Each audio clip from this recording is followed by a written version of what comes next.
Hey Photo World, welcome back to another episode here on TakeandTalkPics.com. This is another episode from the former podcast. Please subscribe, hit that notification bell, and join the email list.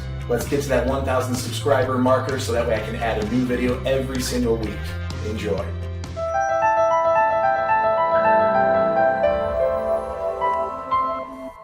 Head over to TakeandTalkPics.com and enter for your chance to win, where every single week we have one lucky winner getting an extra few dollars for iTunes.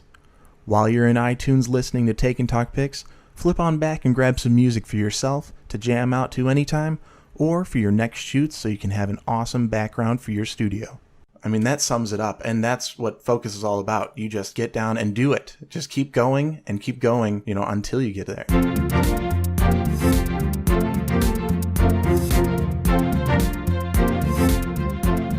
Welcome, Photo World, to Take and Talk Pics. This is episode 4. I'm your host, Rob Kruger, and thank you for tuning in. Today's featured guest is Amanda Sudimack. Her company is Artisan Events. Over the past 16 years, Amanda has built a streamlined business, photography that capture the beautiful images of your wedding and events, to a custom design of their handcrafted products, and finally with a bound book delivering a story truly worth telling. Amanda, welcome to Take and Talk Pics. Thanks for having me. It's great to have you here today, and I've shared a little overview about your business and who you are. Could you just take a minute and share with Photo World a little bit more?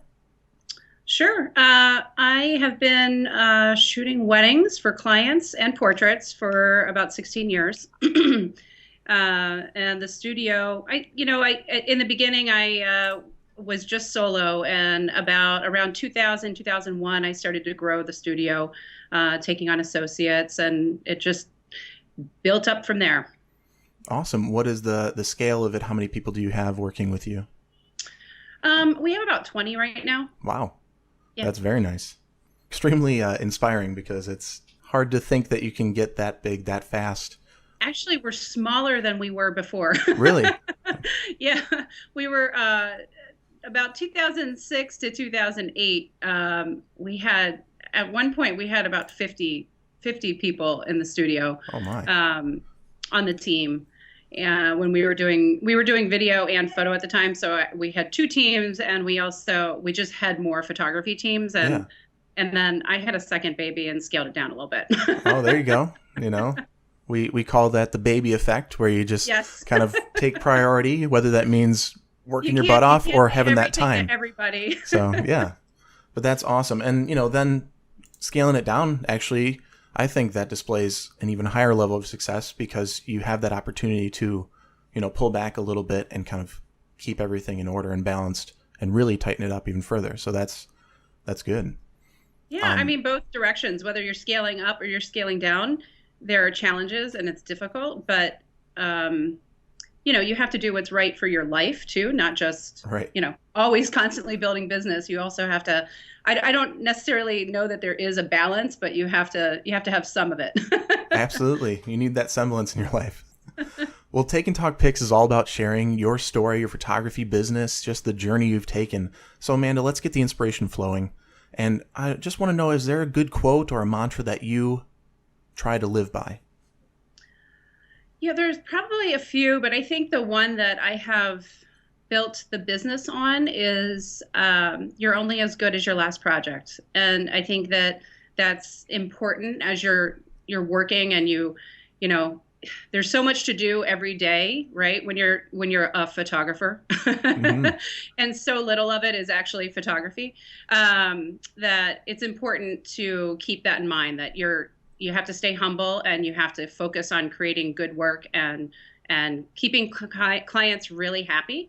And so that's something that we strive to do with every single client, is to make sure that our work stays consistently strong with every single project. That's awesome. And Photo World, hear it again. You're only as good as your last project. I mean, that's the marker for building and growing and moving forward. Yep. You can look back on your images and be proud of them and your work and where you've been and be happy with it. But to move forward and to get where you are probably think you'd like to go, take those steps and realize that you got to get better, so that way you can look back and go, I'm only as good as that. I got to achieve better. I outdo myself. So you're your own worst critic, but you still got to compete with yourself in that regard. But that's really good. I like that. Can you do me a favor and share what sparked your interest in photography enough to pursue it as a career? I as far as I can remember back, even as a child, I was always interested in photography. I was out of my 5-person family, I was the family photographer.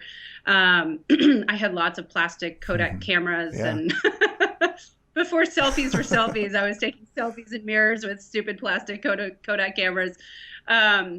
So I always had a love for it. And I think it was in high school that it clicked for me that was something that I could actually pursue as a career, that I could have a creative career.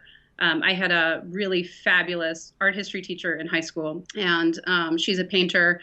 And she was just very inspiring to me, in that I saw she and her husband, who was also a very talented professional photographer. They sort of took me under their wings, and they were role models for me in that I went beyond what I thought I could normally do, beyond the normal trajectory that most people around me were thinking about going. So I think that was really, for me, that was a turning point for me. And that was the point where I sort of dug my heels in and said, I'm going to art school. Awesome. Doing selfies before there were selfies. I like that. And I mean, Kodak, really, you got to give them a hand because they kind of started all that. You push the button, we do the rest, that's... I don't remember what those little cameras were called, but those little square plastic cameras with the wheels. Do you remember ones that they had, or the actual? No, they were not disposable. These were in the 80s, and they were square, and they came in all these different colors. They were like Swatch watches. I had a whole drawer. I had a weird one, really early camera. It was just like this really thin rectangle. It was turquoise. I thought it was awesome. And that's what I'm talking about. They're really I'm running around in the 90s being, a kid doing this is the best, and shooting film that I'm never going to process. It's weird. I never really think back to those memories. It kind of just dawned on me when you're talking about it. I always put my start as high school. I was playing around with friends and I started out doing photography. So I guess I did actually mess around earlier. Awesome. Thank you for opening my eyes to my own past. So I learned something about me. That's great. And so did you, Photo World. So welcome and join us even further here. Amanda, can you share with Photo World a time where you'd learned the hard way? We have trouble in this business often where you got to fail sometimes to realize how to succeed. So can you share a story where something like that might have happened? Oh, well, I could share countless stories. I think anybody who's been in business, period, no matter how long you've been in business, you have lots of failures if you're taking risks and you're doing new things and figuring things out along the way. I mean, I still fail all the time.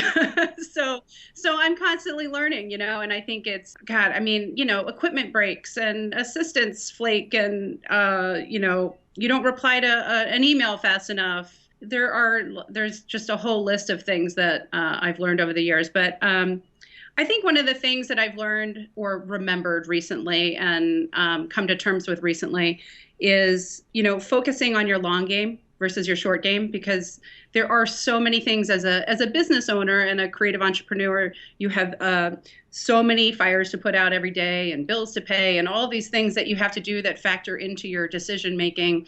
And I think that, if it's really important to stay focused on making good work, right? And that has to be the root of all the decisions that you make. So staying focused on that, I think, is over time, as I look back on 16 years, there are definitely periods of my career where I wasn't as focused on making great work. I was focused on things that were distractions. And I think that looking back on that time, I don't necessarily regret it, right? You have to do what you have to do to build your business. So it's not so much a regret, but it's a lesson that I've learned. And now it's more of I feel a real sense of urgency to curate that 16 years and focus on continuing to make great work and building, in a sense, a legacy of art that I've made over the years and continuing that. And I mean, Photo World, listen up, because you have this passion and this drive, but you have to maintain it. And I like where you said it's a long-term thing. And in using a good buzzword of entrepreneur. And I feel like, business owners or business creators are entrepreneurs, whether they think that or not. And you have to prepare for the marathon, not the sprint. We don't get rich quick overnight. That's not a reality. That works for a few, and then it fizzles out afterwards on whatever those programs are. But the truth is, prepare for that marathon. I really wish I knew where I got that quote from, but I heard it from somebody else. This is not me. Yep, it is a marathon. You got to drink your water. Absolutely. And you said an awesome word that I love. I've come to love it. Focus. Do you know the acronym for focus? Yeah. Or at least as I've come to understand it? What? Tell me. Follow one course until success. Yeah. I mean, that sums it up. And that's what focus is all about. You just get down and do it. Just keep going and keep going, until you get to there. Value bombs all over the place here. I love it. That's a good word. I'm going to use that one. Value bombs. I like that. Absolutely. What would you consider the most important practice to your photography? Like, what piece is from your workflow that comes out to shine in almost everything you do? That's another tough question, because there are so many layers to what I do. As a professional photographer, there are so many layers. I mean, you have to be charismatic, you have to connect with people, you have to be nice, you have to you have to make great work, you have to do all the planning beforehand, and then you have to produce everything and edit everything. And there are lots of layers that I think to a degree, you can remove yourself from, to some degree, not completely, right? But aside, obviously, like shooting, right? That's important. But I honestly think, again, circling back to the focus and sort of the long game, I think one of the most important aspects is actually sitting down and looking at your work. Because you can't grow as an artist, you can't solve problems unless you sit down and you look at your work and you say, oh, I love this. And really think about what you're communicating visually. Why do you love it? How can you make it better? And figuring out problems like, man, I screwed that one up. I really dropped the ball on that one. And why did I drop the ball? So that next time you don't drop the ball. So I feel like, and I'm not necessarily saying like, oh, you can't have an editor or you can't, have someone else helping you with production, because I do actually think you can have that if you train the right people and you have a good system. But I think ultimately at some point along that pipeline, you have to sit down and you have to take a hard look at your work and, critique yourself. We are our own worst critic, so you're going to get the most out of that. And, we kind of get down on ourselves about it from time to time, but really you get a lot out of it. So it's totally worth taking that time. It's probably worth more to do that than it is to go research other photographers' work. Learn from yourself first and then learn from others. And then it hit me, I don't know why, but if you look at the Photoshop file of a photographer's business, all those layers, if you check out the history palette there, it is maxed out. So, I mean, look at that. There's tons going on in this. And like you said, you have to be charismatic. You have to run a business. Yep. If we could all go out and shoot and do what we love for a living, and it actually was that, man, this would be a sweet life. But there's so much more to it. Oh, there's so much more to it. And you have to market. I mean, you have to do PR. There are layers and layers and layers that most corporations have many people doing. Right. You have to do it all. Well, I mean, I've just found that as time has gone by that it's hard to be the person who goes to school, gets the job, and then stays there for 30 plus years building a large 401k. They want a jack of all trades. They want somebody with experience across the board. And that's what your business is. It's just your experience across the board and piecing it together to create what is your wedding photography or what is your event photography or your portrait work, whatever the case may be. Yep. So, Amanda, we have a wide range of people listening out there. Can you give Photo World one thing that can lead to growth and success in their business, regardless of their level? Well, regardless of your level or regardless of, I think, what your genre is, you really, truly have to love what you do. And you have to be nice. You have to be kind to people. Yeah. You can be really, really talented and not be nice, and you might not get that far. So I think it's maybe not one thing, but maybe two things. And part of that is, staying inspired, right? I think interest and I can look back over 16 years, and I know this from experience, interest and inspiration, it ebbs and flows. It's not constant. And you have to actively, you have to protect your creativity, right? So that, again, you prepare for that marathon, and you don't want to burn the candle too fast. So you have to protect yourself, and you have to stay inspired. And I think that's how you love what you do, right? And if you do love what you do, I think you're going to be kind to people. So it all sort of works together. It's a little puzzle. I'm going to leave it at that. That's perfect. So can I bring you to a different segment here? It's tough, and we're kind of hitting a lot of stops along the way, kind of showing that, you know what, it takes hard work and there's a lot of things going on. Let's lighten it up a bit. Oh, yeah, for sure. Highlight some of the good features of this, career and how it can work out. Do you have an aha moment that you've had during your career that it just hit you and then you knew what to do next? I've had a lot of them. I've been really, really fortunate. I've had a lot of aha moments along the way. And, I've been hired to do celebrity weddings that I can't talk about. And those are all really exciting. Every time I get published, especially in the national press, that's always a huge, it's just validation. It's just nice to have your work appreciated. And I think probably the biggest moment was Jacqueline Tobin at Photo District News when they profiled me in the Wedding Photography Unveiled book. That was a huge moment for me. So I've been really lucky. I've had a lot of great things happen over the years and all of them have been equal aha moments. But I think honestly, the biggest aha moment I've had recently is that, you don't make it in photography. You have to always make it. And so you have this sense, you have to basically stay humble. You can't have too many aha moments. You have to stay focused on the fact that you have these moments and celebrate them. But then you got to get back to work. I think that is definitely something that recently I've come to terms with is, I have had this long career and I've had a lot of successes. And they've all meant a lot to me personally and professionally, but I have to stay focused on making the next aha moment. Right. That's awesome. And it's a great segue. Amanda, can you share with Photo World a time where you've had an I made it moment as a photographer? Yeah, I guess I don't ever want to feel like I made it because that's what drives me to make great work. Every time I go to a job, I don't feel like I've made it until I deliver the finished product to the client and they're ecstatic. So to me, every single client is an opportunity to make it. I'm going to kind of just drift into a different direction because the uniqueness of your business, having a little bit more involved than just you, can you kind of give us an overview of the business scale and the process of what you guys do? Sure. Well, we're primarily wedding focused. It's like 70% of our business.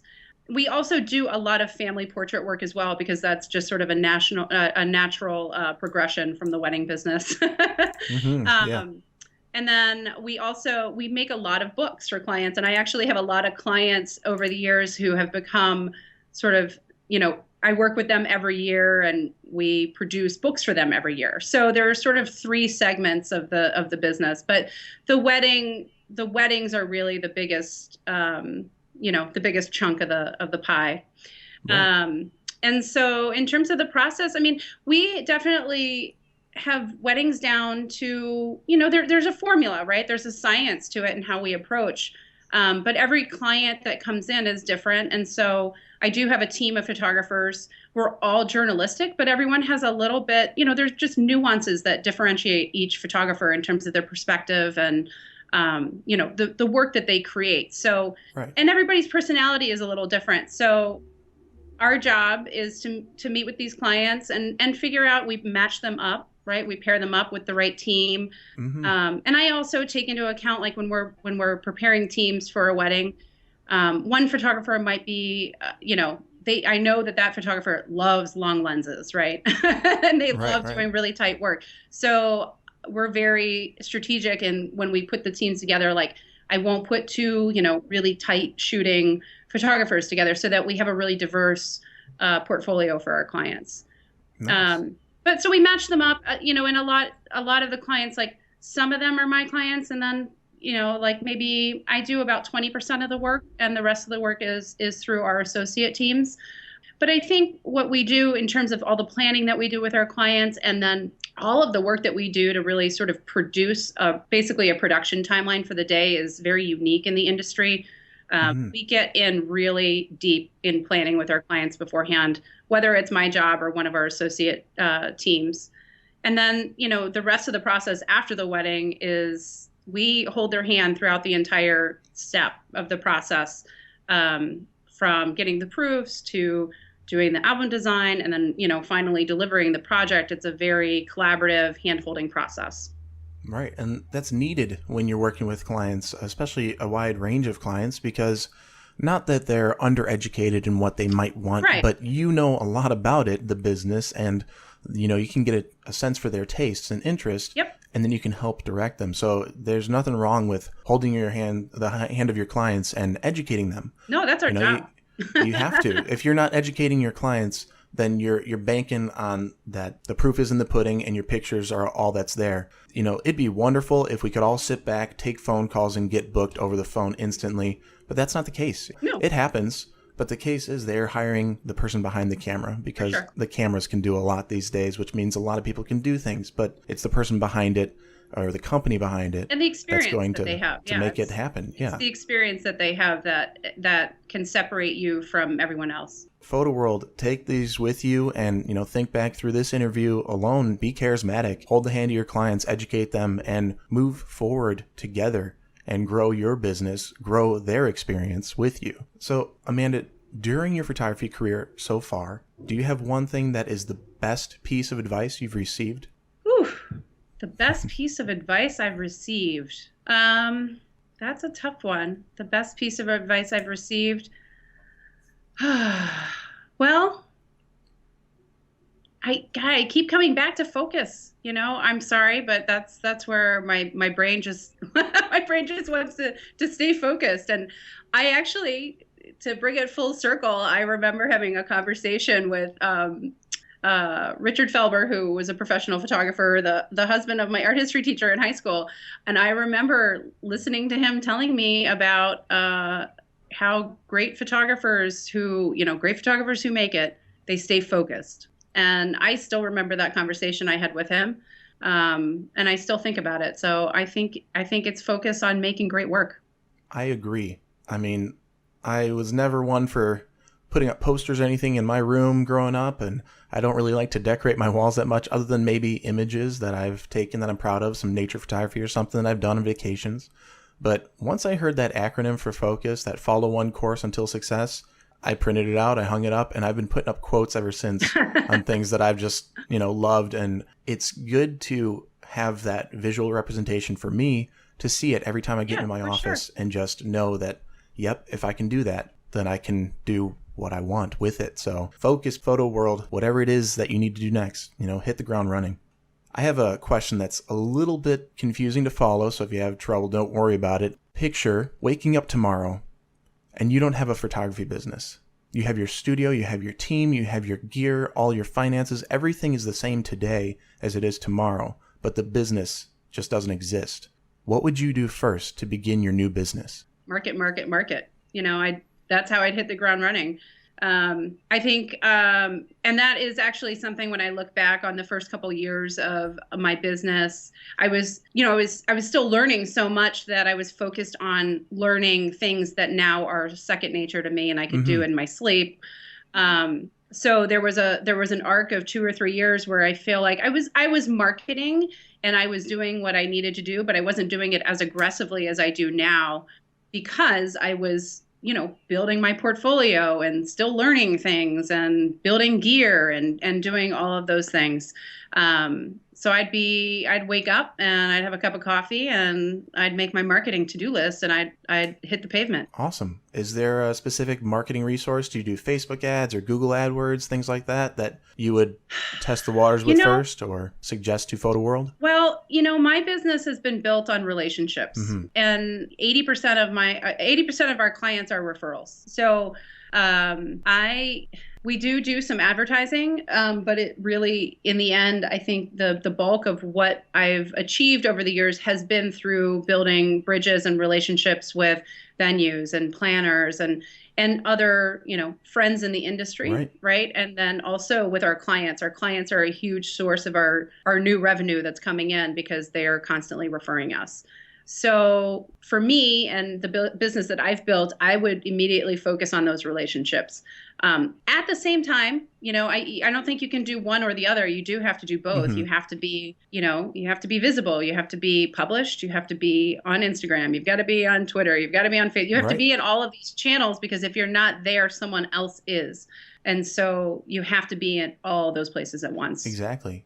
But I really like where you broke it down in one word: networking. Yeah. Oh, for sure. It's every entrepreneur, every business owner, every person who's had success will come back and eventually realize that, it was the people along the way and they didn't carry you. But man, it was great to be able to go to those people. You walk together, though. You do walk together. I mean, all the great weddings that I've done, the work that I create can only be that great because of the other vendors involved, because of the beautiful florals that someone made, or, the wedding planner had a vision and, they executed on it. And so there's so many different layers to making that happen. And yes, I come in and I can take beautiful pictures, but they wouldn't be as beautiful if it weren't for all these other people involved in the process. Absolutely. No, and understanding that and seeing it, that it's not all about you and your photography, as a lot of people get trapped in that mode where they think there's some gift to the world, when it's like, no, you have to share your gifts with the world. So correct. You have to serve others to succeed. That's awesome. And a beautiful way to start winding down and get to the ending here. So I really thank you for all of that. My pleasure. Do you have one resource that you find Photo World could benefit from knowing about, like an Evernote or just sticking it out on Instagram? Well, I love Instagram. I'm sort of an Instagram junkie, and have become so this year. Business resource. I actually do use Evernote. I love Evernote. I'm glad that you mentioned that. A business resource. Let's see here. Well, you know what I can't live without in my business? Daylight. I use Daylight to run my whole business, personal and professional. Yeah. I have 2 kids and a husband. We have a lot of schedules, and then we have the entire team, all the staff.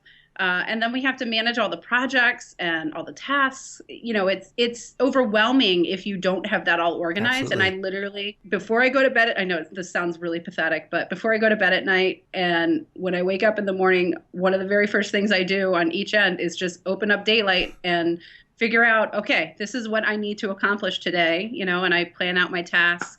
If you don't have, it doesn't have to be Daylight. There are plenty of other resources that you can use to manage your studio and your life. But keeping it all organized, I think, is super essential to be able to accomplish everything that you want to accomplish. Absolutely. I mean, if I didn't have Google Drive at my fingertips 24/7, I would fail miserably. So miserably. I do the same thing you do. Check my schedule. At the end of the day, make sure things were checked off that list. Check my schedule, and that morning, make sure I'm on the right day in my own head. So that's good. But Photo World, you can find this resource and many others at takeandtalkpics.com, especially in the show notes page for Amanda. Amanda, can you please share with Photo World one parting piece of guidance?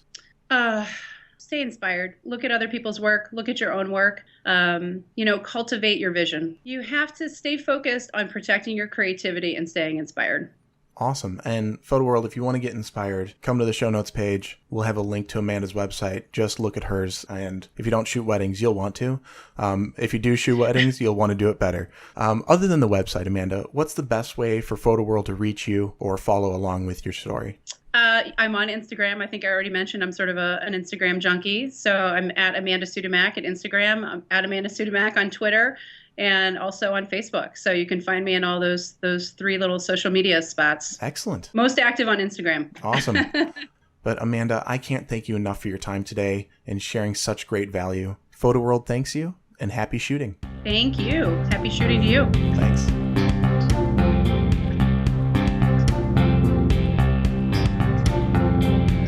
Photo World. When was the last time you took a break? BestTravelForLess.com. It is the greatest one-stop shop for setting up all your travel needs. Don't have time for a break? That's okay too.